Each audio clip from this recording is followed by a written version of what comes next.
Mainit-init na chismis. Tinanong ang matinee idol, totoo ba na habang tumatagal ang relasyon ay nagbabago ang feelings sa isa't isa? Mostly daw boys ang nagbabago.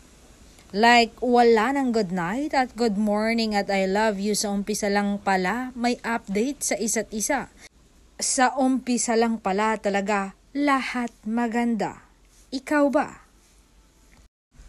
Sabi ng aktor, every relationship will get boring after you've been together for years. But love isn't just a feeling. It's a commitment. Love is not all about kiligin saya. It's not about spark. It's not about fun cause it's a commitment. Kaya maraming relasyon ang hindi nag-last dahil mas pinili nilang tapusin kaysa ayusin. So mas pinili nilang hanapin ang kulang sa iba sa halip na punan at makontento. This isn't Hollywood or this isn't the movies. Yan ay hindi totoo. Kung gusto mo ng long-lasting relationship, piliin mo yung taong kaya ka ding piliin.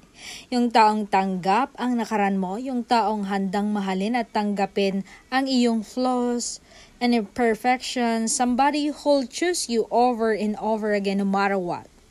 Ganun kasi ang true love. Hahamakin mo ang lahat kahit mahirap makasama lang siya. Take a risk. Blessing man siya sa'yo or lesson lang because sacrifice means love. Always remember that relationship lasts long not because they're destined to be last long.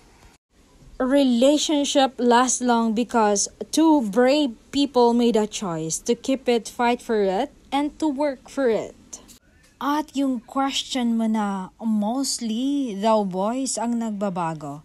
Oy, hindi ako ganon. Hindi lang ako umpisa magaling. Hanggat nasa akin ka or nasa akin siya, aalagaan ko siya at mamahalin. Alam iyan ni Belle.